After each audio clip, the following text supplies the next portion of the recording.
그 야권이 재편돼야 된다는 것은 누구나 다 공감을 하는데 어떤 방향으로 또 어떤 체제로 할 거냐는 그거는 간단한 문제가 아니다는 지적도 있었는데 한번 좀 짚어주시죠. 사령천합의 어려운 상황은 상당히 좀 길어질 것 같아요.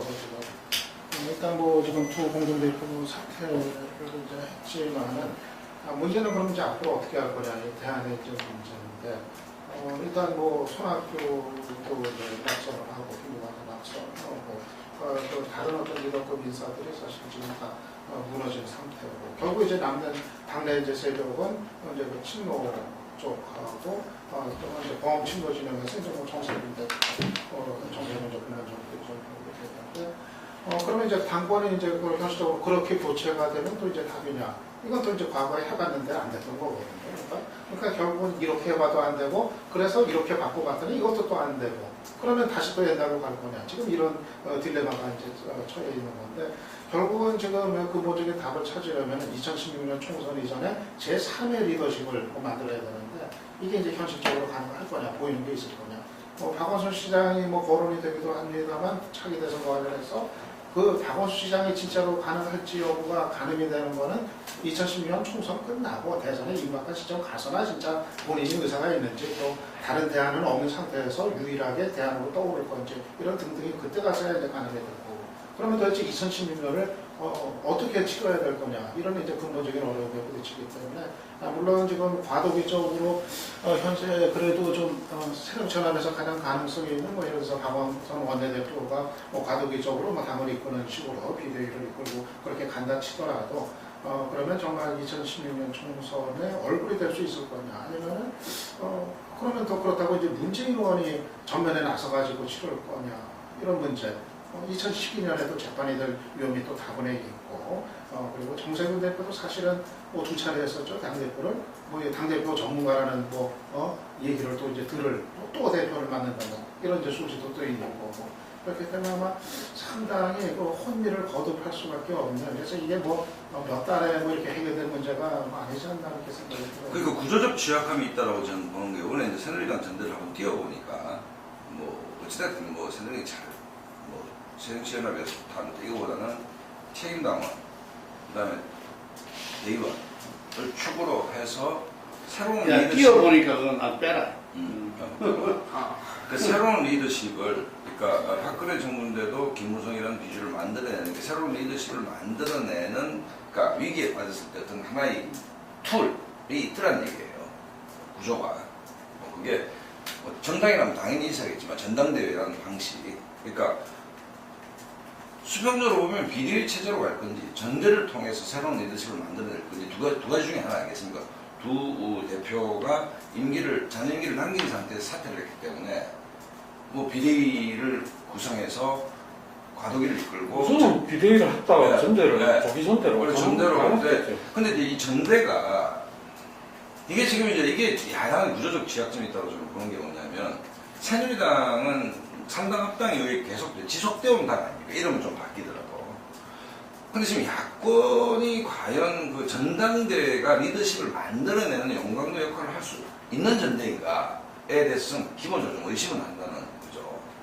그러니까 그건 지나친 기용거예요. 그러니까 그렇다면 뭐 그다음에 뭐 이게 지금 그러니까 뭐 결국 전대를 통해 새로운 리더십을 만들어내야 되는 선수들끼리 앉아서 뭐 정세균 뭐 체제 뭐 이런 거보다는 그다음에 기존에 있는 뭐 손학규 등등등등이 아니고 어떤 새로운 전대에서 노선 싸움이 있고 또 새로운 리더십에 대한 문제 제기가 있고 또 총선 대선을 앞두고 당이 어떻게 변모돼야 되느냐에 대한 이른바 백가쟁명이 있는 전대가 가능한 것입니다에 대해서 제가 기본적으로 의심이 좀 있다.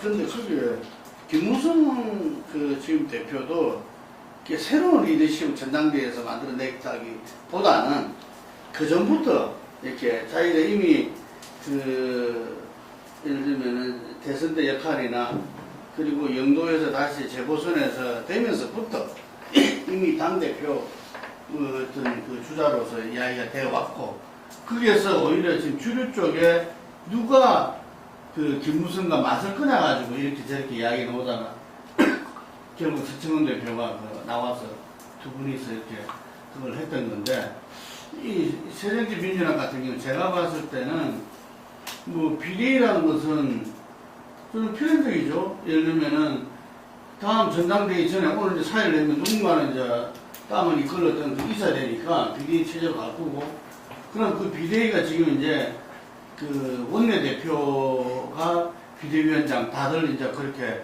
할 건지, 아니면 그걸 갖다가 박영선 못 믿겠다 해가지고 뭐 새로운 다른 비대위 체제를 할 건지 부분에서는 저는 그 부분의 정통성이 현재 그 희박하기 때문에 아마 박영선 원내대표 체제 비대위를 갈 거다 이죠.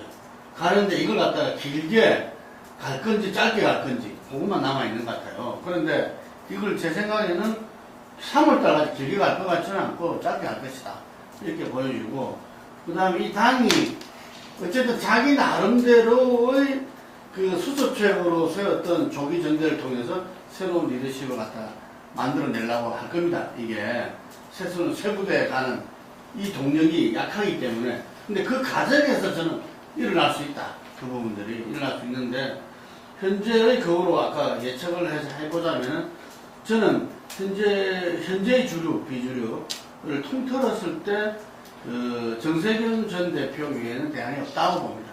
이 새정치 이 민주연합에 있는 많은 사람들이 볼 때. 그래서 이게 어떤 면에서는 실질적인 추대, 내용적인 어떤 경선이 될 수도, 이게 이 외부적인 경선이 되더라도 실질적인 추대 분위기가 잡힐 수도 있다. 이게 뭐 이런 상황에서 다시 한 번 더 우리가 어쩌고저쩌고, 왜냐하면은 그거를 이 문재인 의원이 뭐 당대표를 놓은다든지 뭐 예를 들면은 이게 당대표급에 붙는 걸로 봤을 때는 이게 현재의 민주당으로서는 이 새정치연합으로서는 막 그 길이 거의 사람들이 지금 생각하고 있는 길일 것이다 이게.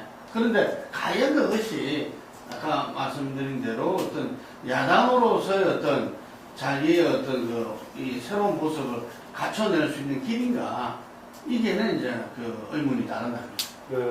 현실적으로는 결국 지금 주어진 사람들이 누가 해결문이라고 리더십을 장악하는 기결될 가능성 크긴 합니다. 크긴 한데 어떻게 갈지 모르겠지만 지금 상황을 그렇게 진단해서는 좀 곤란할 것이다. 누구 지도체제에서 누구 지도체제로 바꿀 것이냐 바뀔 것이냐 정도가 아니라 근본적인 뭔가 전환을 우리가 달성할 수 없을 때는 촉구하는 게 맞다라고 봐집니다. 역사적 과정으로 보자면 2005년 4월 재보선에서 4월 8일인가에 4월 재보선에서 열린우리당이 과반수 무너져가지고 2008년 18대 총선까지 붕괴됐던 그 정도 수준에 계속되고 있고, 더 짧게는 그 2011년 하반기 때 서울시장 재보궐선거 거치면서 한나라당이 몰락해가지고 당 해체 논란이 있던 상황보다 더 심하다, 지금 더 심각하다라고 봅니다. 그때 아다시피 김성식 등은 당을 근본적으로 해치해야 된다, 리모델링 안 된다라고 탈당까지 할 정도 상황이었는데, 지금을 지도체제를 누구 바꾸냐 이렇게 진단해서 좀 곤란하다는 겁니다. 그래서 당시에 비대위 체제에서 했던 게 뭐냐 한번 생각해보고, 새누리당 비대위 체제를 바꾸면서 그보다 더 이상 해야 된다. 아다시피 지도체제 누구 바꾸는 것이 아니라 당의 기조도 바꾸고 인적 구성은 또 근본적으로 상당히 바꿉니다. 지금 대개 지도체제를 얘기하면 있는 사람들을 가지고 누가 조금 지도체를 앞에 내세우고 누구 바꾼다는 차원이 가는데, 저는 근본적인 쇄신이 필요하다고 보자면은 비대위 체제를 구성할 때 비대위의 의미가 공식적인 지도부 구성하기 전에 과도기적인 체제로서의 비대위가 아니라 그냥 지도부 바꾸는 것이 아니라 당의 근본적인 변화를 필요로 하기 때문에 그 축이라든가 내용을 기본을 설정하는 비대위로 봐야 된다는 것입니다. 예컨대 적어도 다음 총선에서는 당의 현역 의원들의 몇 퍼센트, 50%를 몇십 퍼센트를 교체한다든가 이런 정도의 각오를 던지지 않는 한 새로운 희망을 보여주기 어려울 것이다. 또 그렇게 계속 진단해야만이 실제로 지금 야당의 변화가 가능할 것이다. 저는 우리나라 정치 진단할 때요, 현재는 책임은 저는 집권 여당에 있다고 보는 것이 아니라 야당에 있다고 봅니다. 권력을 가진 사람들은 실수할 수도 있고 그러면 야당이 가져가야 되는 것인데, 이것이 지속되고 있는 이유는 야당이 제 기능을 못하고 있기 때문이라고 봅니다. 네, 이 점은 저도 차의 자작이 아니라 말씀드리겠습니까?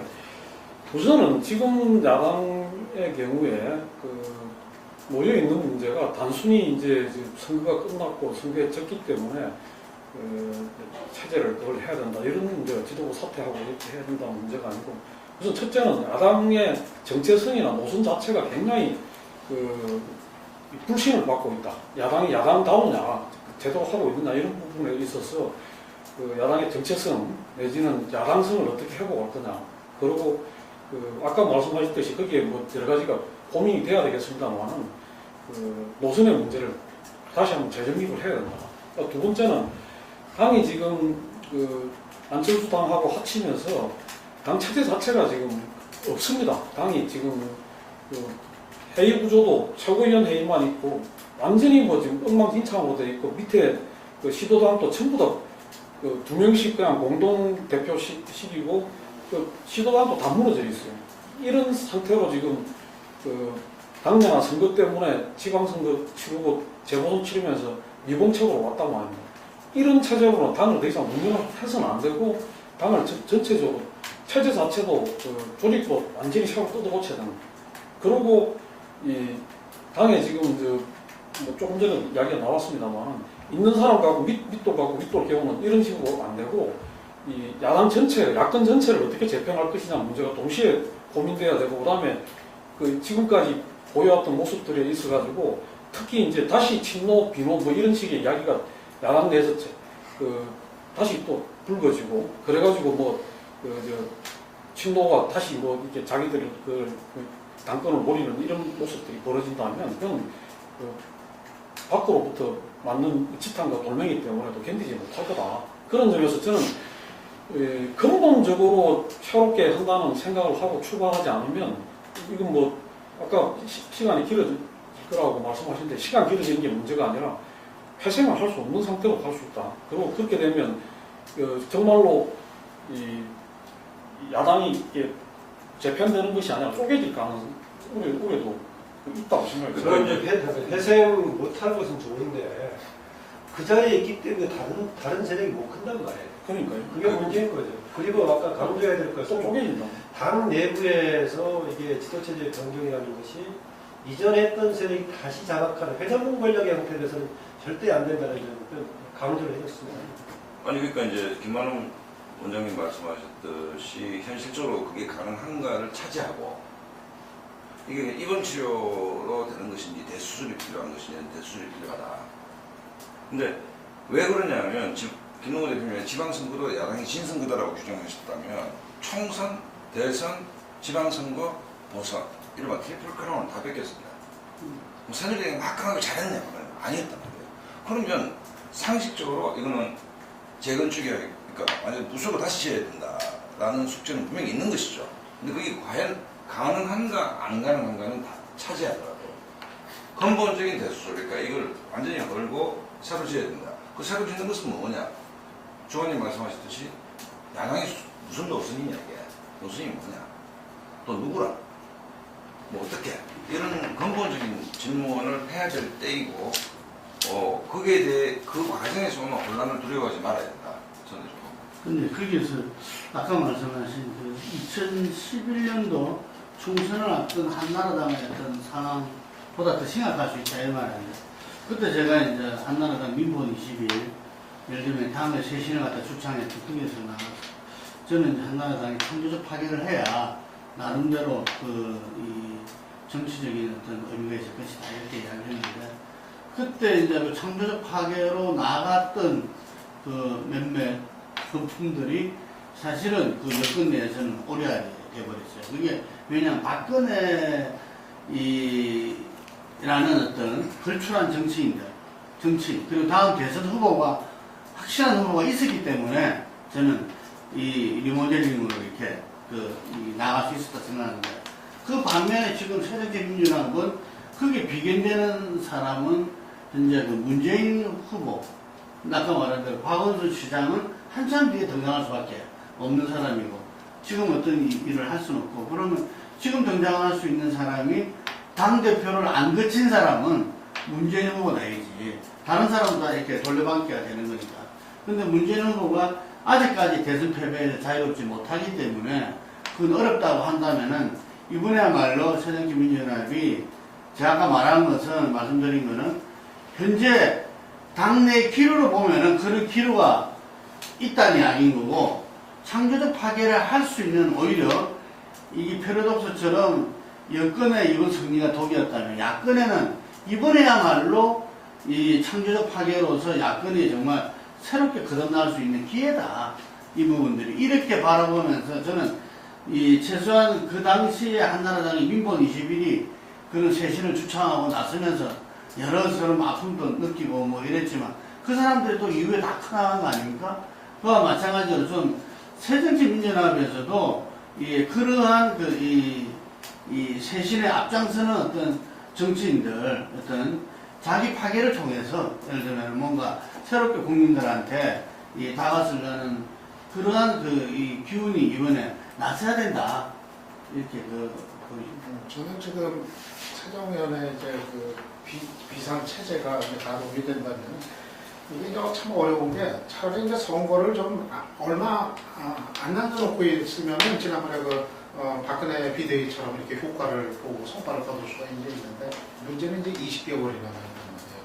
뭘 터트려도 이게 당장장 뭐 효과가 가늠이 되기가 참 이게 이제 어렵고 그래서 그러니까 재건축을 하는 게 이제 답은 다른데 지도체제 개편 넘어서 가지고 근데 정말 국민이 인정해 줄 만한 재건축 어떤 게 가능할지 현실적으로 이게 참 이게 답은 쉽게 안 나오는 문제인 것 같아요. 뭐 노선 정립도 뭐 해야 된다고 하지만은 노선 논쟁 들어가면 어떻게 나올지는 안 봐도 사실은 그림이 다 그려지거든요. 지금 그 다양한 세력들이 노선 가지고 논쟁 붙었을 때 또 개파별로 이렇게 다 분류가 되고 언론에 의해서 집중적으로 하면 도로민주당 때 했던 패턴이 그대로 이제 반복이 되는 이런 모습이에요. 그래서 저는 이게 앞으로 새정연 앞길에서 이제 우려해야 되는 게 이게 자칫하면 또 이제 도로민주당으로 이제 인식이 이제 됐을 때 이제 위험, 부담, 이제 바로 이제 뭐 그런 부분이 이제 될 것 같은데, 그래서 사실은 이제 이 안철수 에너지가 한 다음 총선 정도까지는 이제 보존이 돼가지고, 그래가지고 이제 그 부분을 해결하는 게 사실은 좀 야당은 바람직한 거였는데, 그게 이제 안 된 상태에서, 한쪽이 이제 다 원래 이제 들어갔던 세력이 이제 빠지는 거고, 그렇게 되면은 결국 이제 도로민주당으로 인식이 될 위험이 이제 대단히 큰 건데, 그나마 저는 현실적으로 이거를 넘어서려면은 선거가 당장 있는 것도 아닌 상태에서 결국은 저는 두 가지라고 봐요. 하나는 개파주의의 좀 청산, 이거가 있지 않으면 이게 또 현실적으로 어디까지 가능할지도 여전히 의문이지만 워낙 그 개파 간의 불신이 뭐 심한 상태이기 때문에 이 개파주의를 청산해야 되는데 개파주의 청산하려면 이거는 다수 개파가 손을 먼저 내밀고 먼저 주도적으로 그거를 실천하는 식으로 해야 이건 비로소 풀릴 수 있지 않을까 하는 이제 뭐 하나 있고 또 하나는 그 과정과 동시에 이거를 좀 당내 어떤 새로운 세력이 좀 개파를 넘어서는 새로운 세력이 좀 일정하게라도 보여가지고 바로 이제 그러한 어떤 그거를 선도를 하는 뭐 이런 거 정도 아마 그런 정도가 그냥 현실적인 좀 그림이지 않을까 의미 좀 눈에 들어올 수 있는 뭐 그런 정도 생각이 드는데 모르겠어요. 근데 그거조차도 과연 현실적으로 그게 가능할지 지금 새정연 그 내부 이제 환경에서 그런 생각이 들어요. 근데 이제 여러 가지 최정치가 지금 최정치민주연합이 지금 보이고 있는 모습이 한계가 있으면 또 한편으로는 저는 상당히 건강한 삭도 있다. 나는 이번 과정에서 이렇게 보면서 은수미라든가 유원회라든가 단식하면서 이 꼿꼿하게 나름대로 저걸 하는 결기를 지키는 그런 모습도 보였고 또 그런 사람들의 어떤 역할과 목소리가 높아지는 그런 거로 좀 갈 수 있지 않겠나? 아니 근데 바뀔 수 그 있지 않겠나? 부분은 좀 생각이 다른 게 세월호 특별법에서 다시 투쟁을 한다고 진보 진영 특히 야권 진영이 살 수 있다고 생각합니다. 그러니까 그것과 정당 정치인의 역병성과 리더십은 다른 문제죠. 다른 문제인데 제 말씀은 뭐냐면 어차피 국회의원이란 부분이 있기 때문에 지금 결국은 야권을 어떻게 재편한다 하더라도 도돌이표 제자리 걸음이 될 수밖에 없다 이런 문제가 있거든요. 그러니까 아까 김만호 원장님이 얘기했을 때 회전문 이렇게 얘기했는데 제가 가장 이해 안 가는 것은 김동연님이 핵심을 짚었던 게 새누리당에서 미운 어린 새끼들이 있었단 말입니다. 계속 문제를 제기하고 상표를 공부하시고 해갖고 있었다니까 이제 세신파 김성식 386, 저도 386이지만, 그 전두환 정권하고도 맞짱을 뜰 정도였는데, 그러니까, 새누리당하고 각을 잡고, 뭐, 민주화 투쟁을 한다 해서 투쟁의 동력이라고 좋아요, 그건. 근데 문제는 그 내부의 문제에 대해서, 그렇게 우수한 사람들이, 또, 굉장히 투쟁력이 있는 사람들이 그 내부의 문제에 대해서 문제 제기하는 당내 집단이 왜 없는가? 나 이게 참 불가사의라고 사실. 그러니까 조경태처럼 희화화 돼버렸지. 조경태 의원은 좀 희화화된 측면이 있잖아요. 그거 말고 최소한 뭐 5명, 10명. 몇 명을 놓고 보면 우수한 사람들이 굉장히 많잖아요. 가에 보면. 그런데 왜 그 당내 역동성을 좀 배가시키는 당내 미혼오리 새끼가 돼서 문제를 제기하고 뭐 하여튼 뭐 노선 문제든 무엇이든. 그래서 저는 뭐 사실 그 당의 분위기, 짝풍이 사실은 좀 이해가 안 된다. 쉽게 이야기해 주면은 이제 386 지금 486이라고 표현하잖아요. 지금 이 새정치민주연합의 486들은 자기들이 그 책임선이 자기들이 주류로서 그동안 이 야당을 망치는데 책임을 지는 위치에 있었던 기득권. 친구들이고 오히려 그 친구들이 여러 가지 수수에서 많은 사람들이 상처를 입은 상태입니다. 그러니까 그게 이 여당하고는 전혀 다른 거죠. 지금 다음 이야기로 넘어가야 되는데 마지막으로 제가 한 말씀만 하면 옛날에 김민석이가 그런 이야기 하더라고요. 그러니까 이제 DJ 시절에 김근태나 이런 쪽에서 이제 비주류를 했잖아요. 하면서 같이 하자고 후배들한테 이야기를 하니까 김민석이가 그 야당에서는 비주류 하는 거 아닙니다. 자기는 그렇게 배웠대. 그러면서 다 DJ 밑으로 들어가더라고. 저도 관련 아까 나온 것 중에 좀 얘기를 잠깐 추가할게요. 개파주의 청산이 요체라고 보면 저는 개파주의를 청산할 것이 아니라 개파 세력들을 청산해야 돼요. 개파는 없앨 수 있는 게 아니고 개파 세력들을 조금 절반 정도는 없애버려야 청산이 되는 거지. 너희들 없애라라고 없어지는 거 아니기 때문에 하고 싶고요. 비례 보상은 분명히 하고도 운영이 되려면 분명히 이제 주변에 이른바 시민사회단체 대표들이 제안을 대표해서 참여해서 얘기할 건데 그동안에 계속 해왔던 사실상은 새정치민주연합 내부 못지않게 분파성과 개파성이 강한 그 양반들도 밖에 참여해가지고 또 폼 잡고 하는 것이 반복된다면 더 문제가 커진다고 보기 때문에 그 점도 좀 경고를 좀 미리 해주면 좋을 것 같습니다. 박영선이 비대위원장께는 자, 요 이야기는 지금 이 앞으로 또 진행될 거니까 다음 달에 다시 한번 짚어보기로 하고. 저는 정의다.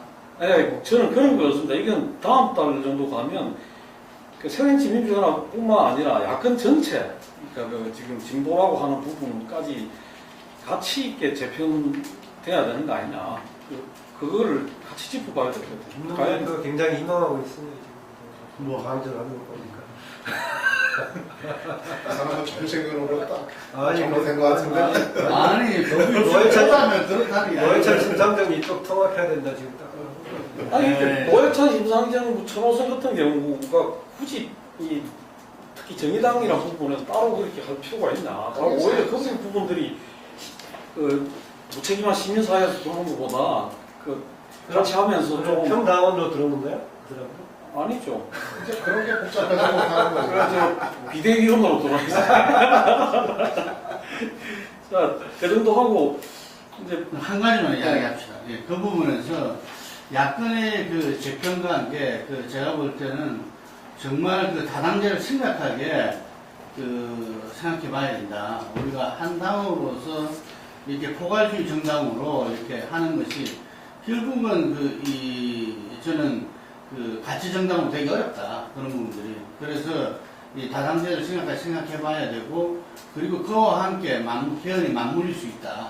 이게, 이 분권형 대통령제 부분들이, 그리고 이게 또 여건에 의해서, 이렇게 여건의 새로운 비주류를 할까요? 부분들에 의해서 서로 호응될 수도 있고, 또 국회 차원에서도 현재 권력분산 대통령제가 이야기되기 때문에, 내년에 아마 야권의 변화와 함께 전체적인 전국에서 이렇게 개헌 문제가 어느 순간에 아마 노원당 내년이 마지막이거든요. 그래서 이 정부 기간에는 그것이 같이 맞물릴 수 있다고 봅니다. 뭐 여당이 뭐 저렇게 안 나뉘지는 상황에서 야권만 나뉘면 저게 되나? 결국은 아니, 다시 또 친박에서는 말하자면은 박근혜 대통령이 그 개헌 후에 이렇게 그 이원집 정부에서 출마 가능하다는 언제든지 개헌 부분에 이렇게 이야기될 수 있는 라인이 아니냐 이거 그 문제까지 포함해가지고 이제 너무 지나치다. 박근혜 이 과제 전망 뭐 이런 이야기로 좀 넘어가겠습니다. 근데 지금 당장 이 이야기에서 제일 핵심은 역시 아까 또 이야기가 나왔습니다만은 상당히 이제 그 선거 직전으로 오면서 박근혜 대통령이 코너에 몰린 상황이었고 상당히 뭐라고 말을 하기나 문신하기가 어려운 상황이었는데 이제 선거 결과를 받아가지고 다시 좀 이렇게 탄력을 받을 수 있을지 당장 뭐 지금 유병헌 문제라든가 눈앞에 놓여 있는 문제들은 조금 이제 덮고 갈 수 있는 건지 뭐 그런 부분부터 좀 이야기를 좀 아니 그러니까 야권 빼고 이제 박근혜 정부만 딱 놓고 본다면 1년 6개월 동안 롤러코스터를 탔죠. 엄청난 기대적인 집권을 했고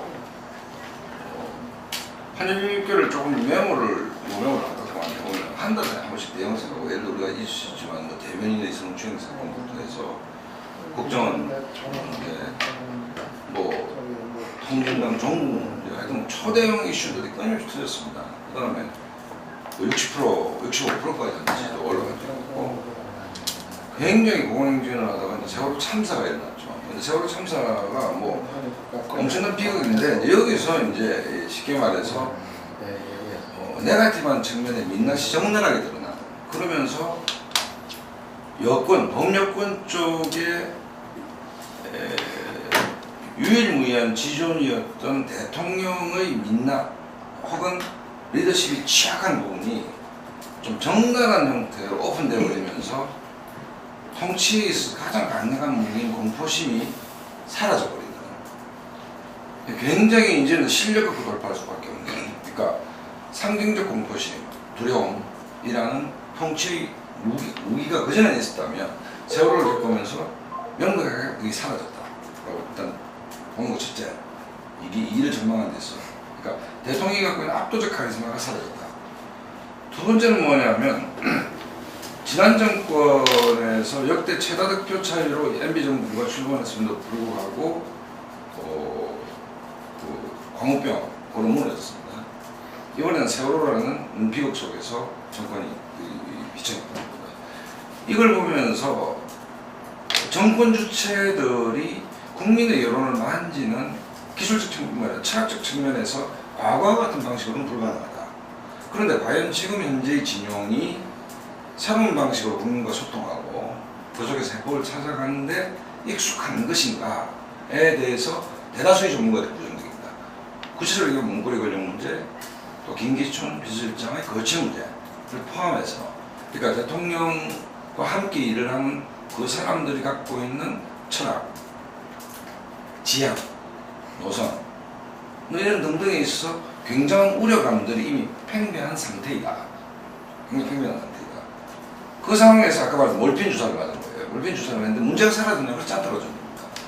그래서 이 문제는 65%, 70% 육박하다가 세월호 때문에 몰락을 했듯이 지금 일시적 몰핀 주사를 가지고 세월호 프레임에서는 빠져나올 수 있다 하더라도 국정운영의 주체로서의 문제는 여전히 남아있다는 것이고 그 다음에 대통령이 근본적인 리더십 변화, 인사를 통해서 꾀하지 않는다면 이 문제는 상수인 것이고 낙관적으로 전망할 근거가 별로 없다. 뭐 저는 이렇게 그러니까 양면성 같은데요. 이 상황을 독주할 수 있게 만드는 것 같다고 보게 된다고 그러는데 그러면서 우리가 공통적인 게 이게 국민적인 차원에서 결코 바람직하지 않게 나온다는 결론이 있다고 그랬는데 과대한 기대일까요? 혹시 이렇게 선거에서 대승년 이 국면에서 여유를 갖고 주체적으로 박근혜 대통령 스스로가 국정운영 방식을 바꿔버린다면 정말 포기가 오히려 될 수도 있을 것인데 그런 가능성은 전혀 없을까요? 저는 뭐 그 가능성은 없고 박근혜 대통령은 임기 마지막까지 안 바뀔 거다 뭐 그렇게 이제 생각을 하고 있습니다.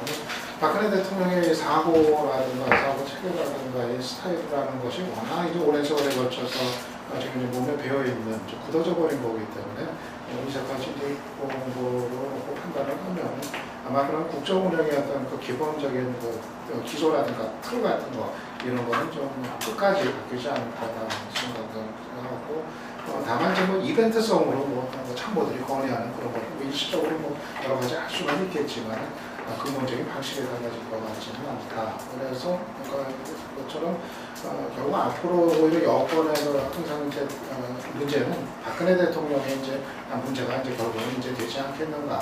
지금 이미 그 지지율도 상당히 이제 하락한 상태에서 물론 뭐 고정적인 지지율이 어느 정도는 계속 좀 시간이 지나도 받쳐주기는 하겠지만 최저선을 그래도 결국은 많은 문제들 여권 내부의 많은 문제들이 앞으로는 박근혜 대통령의 이제 좀 고집스러운 어떤 방식의 고수 이제 거기로부터 이제 기인하는 것이 크지 않겠는가. 그렇게 보면 당청 간의 관계라고 하는 것도 당분간은 뭐 이제 그 평화 모드로 이제 가겠지만 시간이 더 지나고 나면은 여러 가지 또 갈등 사안들은 또 뭐 계속 늘어가는 국면으로 가지 않겠나. 그 박근혜 지금 이기 정부 상황과 관련해서 지금 새정치민주연합이 어떤 자세를 보이냐 굉장히 중요할 수 있다. 이 국면에서도 타겟을 바로 박근혜 정부에 대해서만 돌리고 본인들의 책임과 상황에 대한 성찰을 안 간다면 그대로 갈 가능성이 있다. 그래서 새정치민주연합이 최근 선거 국면에서의 지금 자기 책임에 대해서 처참할 정도로 자기 반성하는 국면으로 간다면은 거기에 상응하는 만큼 국민들이 박근혜 정부에 대한 지금 여러 가지 문제를 심각하게 다 인식해 줄 것이라고 봅니다. 그 점에서는 스스로의 앞으로의 진로를 위한 개혁 차원뿐만이 아니라 국가적인 차원에서 새정치민주연합은 이번 상황에 대한 아주 처절한 자기 방성과 변화가 필요하다. 그 점은 어떻게 저걸 하십니까? 이 내각에는 일기에 비해서는 이제 당 출신들이 좀 많이 간편이잖아요. 뭐 차경환 등등 해가지고 갖고 그래서 이제 한편으로는 당청 간에 조금 이제 그 대화라든가 이런 게 조금 더 원활하지 않겠나. 일기 때보다는 그런 기대도 좀 있는데 그 부분하고 또 한편에서 우려야 되는 거는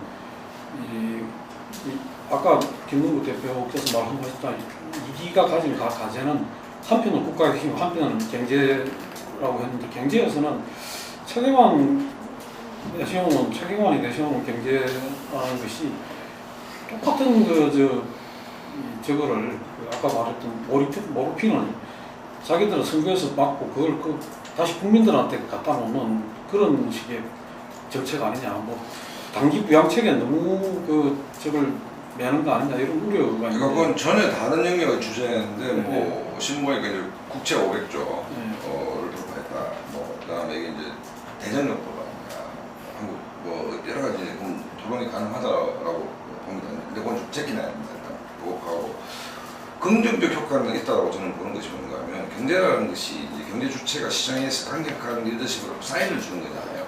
그러니까 이전에 현오석 팀이 갖고 있었던 기재부 내에서 그렇지만 시장에 대해서 무슨 사인인지가 시장에 혼란스러워했습니다. 사실은 좌회전 깜빡인지 우회전 깜빡인지 빨간불인지 파란불인지 헷갈렸다면 어찌됐든 최경환 체제, 최경환 정식 슈퍼파워이기도 하고 시장에게서 명확한 사인을 주고 있다 했다.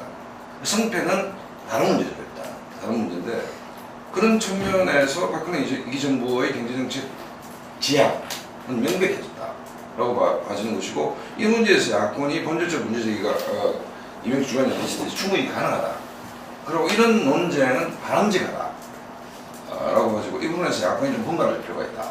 일단 이렇게 봅니다. 그래서 최경환 체제가 박근혜 이기 정부에게 악영향을 끼치지 않을 것이라고 봅니다. 물론 경제는 성과로 나타내야겠지만 그만큼 또 한국 경제가 어렵고 지금 멀티를 놔야 될 정도로 어려운 상황이라는 것을 한국이고 본질적인 문제는 저는 당청 관계인데 아직은 사실은 박근혜 그러니까 서청원 대표가 되지 않고 이제 김무성 대표가 됨으로써 여권 내 권력 구도는 대통령과 김무성이 1대1로 마주보는 구도가 되겠습니다. 지금 딱 마주보고 둘이서 내공 겨루기를 할 텐데 현재 권력인 박근혜와 미래 권력인 김무성이 정면으로 마주보는 형국입니다.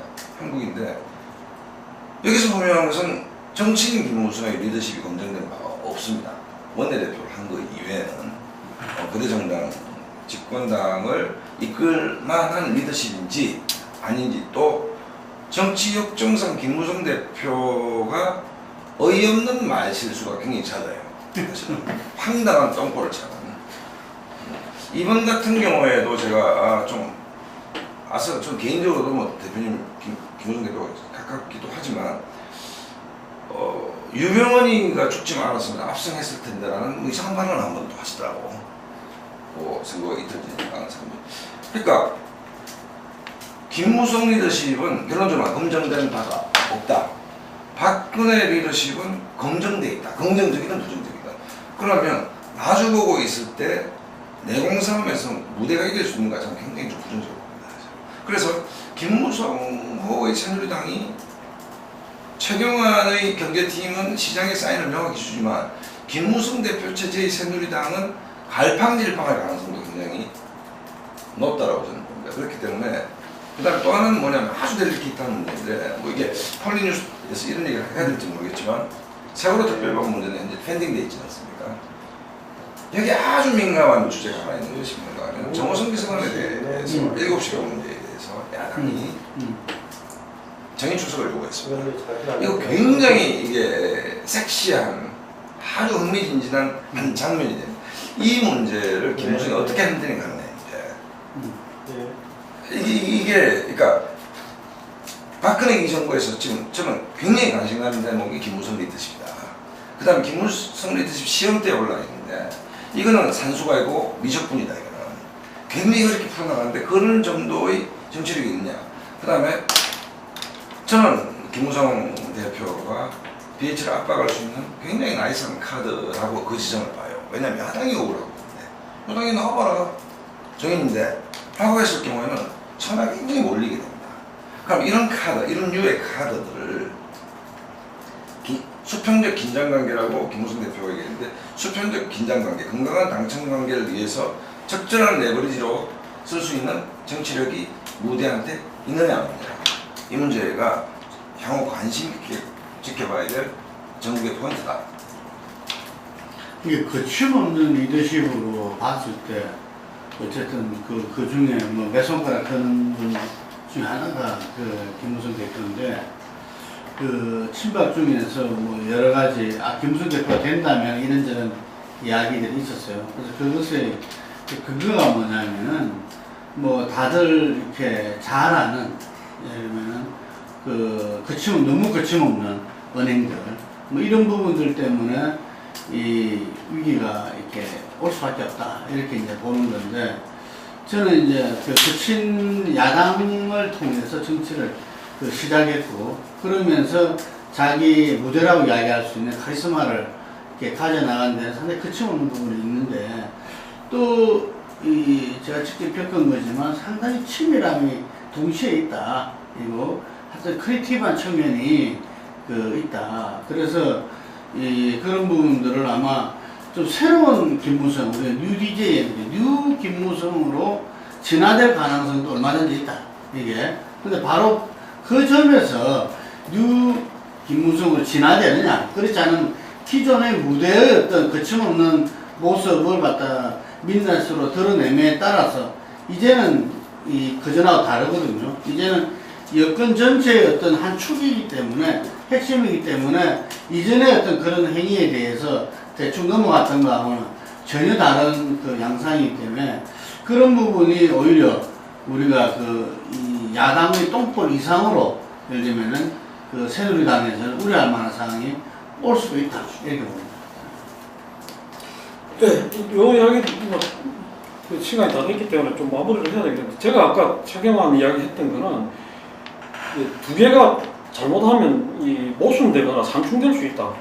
하나는 국가 핵심의 드라이브를 그려야 된다고 했을 때 국가 핵심이라고 하는 거에 지금 대표적인 게 감피아 문제라든가 이게 잘못된 적폐들을 청산하는 문제잖아요. 근데 또 한쪽에서는 최경환 경제가 이야기하는 거는 뭐 성장을 무슨 위해 가지고 뭐 무슨 동원할 수 있는 모든 걸 동원하겠다 이런 식의 어떤 그런 사인이란 말이에요. 그게 어떻게 보면 이때까지 적폐라는 것들이 대부분 그런 성장 일변주의, 성장 일변도 정책에서 비롯되거나 내지는 그거에 기인한 거다. 그런 점이 정면으로 충돌할 수 있는 그게 될 수가 있어요. 관료들이 주도권을 쥐고 밀어붙여갖고 경제를 살려내라 이렇게 이야기를 하면서 또 한편으로는 이때까지 관료들이 잘못해온 거를 다 청산하고 그걸 해야 된다고 이렇게 이야기해야 되는 상황이기 때문에 우리가 모순되는 그 문제 야권이 역시 좀 야당이 잘해줘야 된다고 저는 보는 것이 뭐냐면 성장이라는 주제만 놓고 보면 재밌는 데이터가 있습니다. 제가 토론에서 얘기를 처음 하는 것 같은데 참여정부 때 지금 이제 그 유보금 문제에 대해서 논란이 있었잖아요. 징수하겠다. 차라리 뭐 월급으로 또 주든지 배당으로 줘라. 이래갖고 뭐 기업 상황 없이 몰아요. 뭐 지금 말이 되나 우리가 유보를 하든 뭐 보너스를 주든 뭐 이런 얘기 있었는데 참여정부 때 민간기업, 경제상경은 민간기업이 투자를 해줘야 되는데 MB정부, 그러니까 비즈니스 프렌드를 얘기했던 MB정부의 민간기업의 투자 액수와 좌파 정부라고 규정했던 참여정부의 투자 액수는 제가 정확한데 한 2배 정도로 삼는 거 많습니다. 실제로. 그건 뭘 얘기하느냐. 이 지점이 야당이 활용을 잘 못하는 것 같아요. 이른바 경제 활성화에 대해서 진보 진영이 굉장히 유능할 수 있다. 라는, 그러니까 요 지점, 이명식 총장님이 말씀하셨던 그 논쟁, 지루할 수도 있고 전문적일 수도 있고 이 논쟁으로부터 야권이 좀 애서 비껴가는 거 아니냐, 먹고 사는 문제에서. 뭐 그런 측면에서 최경환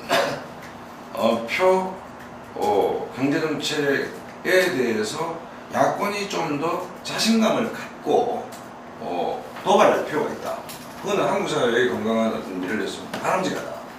저는 보기 때문에 이명식 주관님이 제기했던 그 문제에 대해서 야권이 전열 정비를 위한 하나의 계기로 활용할 수도 있다고 저는 봅니다. 그러니까 그런 식을 통해서 어떤 노선 정도 가능한 것이고 그렇기 때문에 거기에 대한 문제제기는 얼마든지 가능하다. 그 다음에 그 논쟁을 통해서 야권이 좀 더 수권 정당으로서 이미지를 보강하는데 기여할 수 있다 저는 봅니다. 내가 너무 근본적인 얘기하는 모르겠는데 단기적인 정책은 조금 여러 가지 논란이 가능하겠지만은 방금 이주관이 지적하신 그 부분은 근본적으로 근래 대부분의 나라들 특히 이명박 체제에서 지금 박근혜 정부 이어지는 그 체제가 갖고 있는 근력할 수밖에 없다고 봐집니다. 내용상으로는 시장경제를 중심으로 신자유를 중심으로 가고 있지만 오히려 국가주의나 국가계획주의는 같이 또 충돌하면서 작동할 수밖에 없는. 그래서 이걸 어떻게 볼 것인가 해서 대부분 이제 경제민주화 논리를 세웠을 경우에는 개입을 이렇게 경제민주화하고 조화를 시키는 쪽으로 얘기하고 있는데 박근혜 대통령은 이명박 대통령은 그런 쪽이 아니었단 말이죠. 한편으로 이중성이기도 해요. 그러니까 시민자유 측에서는 오히려 국가가 개입하고 있는데 경제 내용상으로 오히려 이제 시장자유를 강조하는 쪽이어서 이게 다른 나라도 좀 비슷한 상황이 나오고 있는데 어떻게 할 것인가 이게 관리가 많을 것 같습니다. 거의 마무리 상황 같은데 역시 또 선거 끝나고의 상황이 조금 늦었으면 합니다. 뭐냐면 역시 새정치민주연합은 지금 엄청나게 패배했지만은 지금 130석의 딜레마 이것을 어떻게 할 것인가라는 거. 만약에 이 정도 패배라면은 한 50석짜리 정당의 현장을 가지고 있고 그러면은 나머지 100석을 추가하려고 온갖 노력을 다 할 것인데 130석 가지고 있으면 엄청난 거대 정당입니다. 그러니까 어설이 그렇다고 한다면 지지됐다. 지금 오늘 정도의 충격을 받고 나서 나머지 지금 대충 그대로 가버릴 가능성이 있어서 어떻게 시대적인 상황 인식, 당의 현실 인식을 130석 정당이 아니라 50석의 정당을 인식하겠다 스스로 인식하게 만들 것인가 이것도 과제라고 하죠.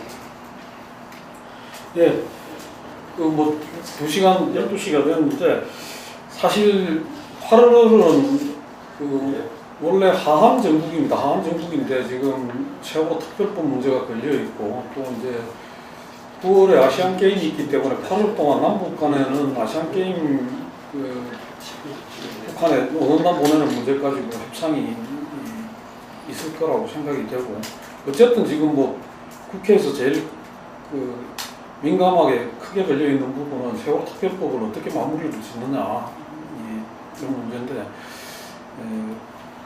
좀 더 지켜봐야 될 것 같습니다.